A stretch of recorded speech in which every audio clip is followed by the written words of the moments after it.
বাংলাদেশে আগে ঈদ ছিল 2টা, পরে হয়েছে 3টা, এরপর হয়েছে 4টা, এই বছর হয়েছে 5টা।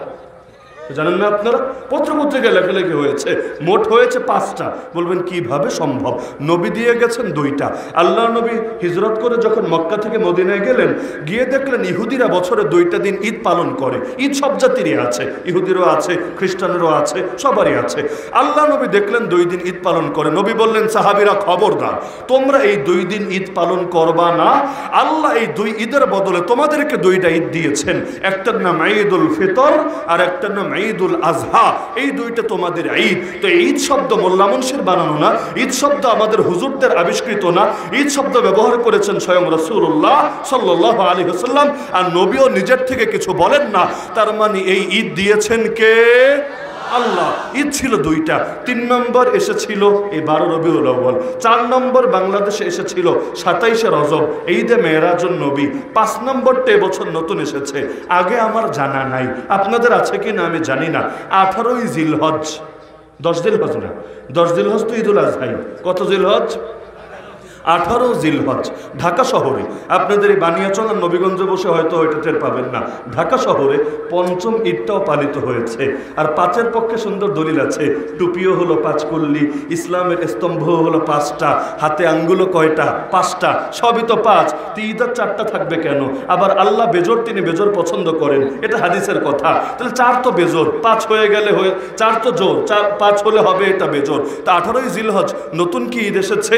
ঈদের নাম শিখাতেও আমার মনে হয় মস্ক করানো লাগবে।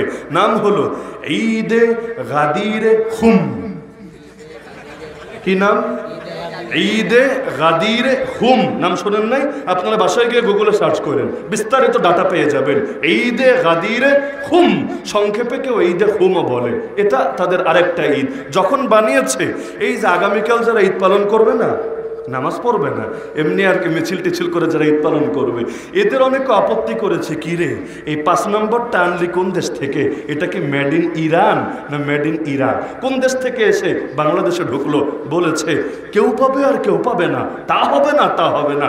2টা ছিল ঠিক আছে, তোমরা যখন বাড়াতে শুরু করলা, খালি তোমরাই বাড়াতে পারবা, আমরা বাড়াতে পারবো না, এই বৈষম্য তো স্বাধীন বাংলাদেশে মেনে নেওয়া যেতে পারে না। তাহলে তোমরা 2টার একটা 4টে বানিয়েছো, আমরা তো আরেকটাই বানিয়ে দিলাম 5টা। যেই যুক্তিতে তোমাদেরটা বৈধ, একই যুক্তিতে আমাদেরটাও বৈধ। আর কিছু বলার আছে? আগামী বছর 6টা হতে পারে, এরপর 7টা হতে পারে। কারণ বাড়ানোর সিলসিলা যদি একবার শুরু হয়, বাড়তেই থাকবে আর বাড়তেই থাকবে, কেউ এটাকে থামাতে পারবে না। তাহলে এই যে আলাদা করে নিজের থেকে কোনো একটা দিনকে ঈদ নামে নামকরণ করা, আল্লাহর নবীর স্পষ্ট সহিহ হাদিস আছে, উম্মত তোমরা নিজেদের থেকে কোনো দিনকে বা কোনো মাসকে ঈদ বানিয়ে নিও না। ওরা যুক্তি দেয়, কেন?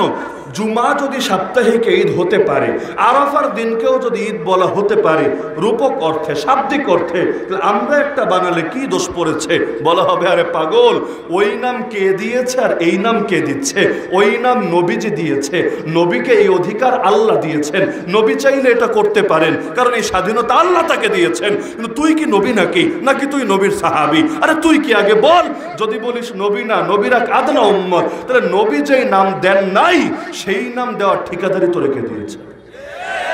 এখন বলবে হুজুর এত চেতার দরকার নেই, তো শাব্দিক অর্থে রেখে দেই। ঈদ মানে খুশি, নবীর জন্মে আমরা খুশি, সকল ঈদের সেরা ঈদ, মানে সকল খুশির চাইতে সেরা খুশি ঈদে মিলাদুন নবী। এই যুক্তি দেয় যে আমরা খুশি, ওই বিবেচনায় আরবিতে বলি ঈদে মিলাদুন নবী। এটার জবাব হলো, যেই শব্দ বললে সমাজের অনেকে ভুল বোঝে এবং যেই শব্দ বললে পরবর্তীতে খালি জিনিস বাড়তেই থাকে আর বাড়তেই থাকে, এমন শব্দ বলা এটা কখনোই সঙ্গত থাকে না।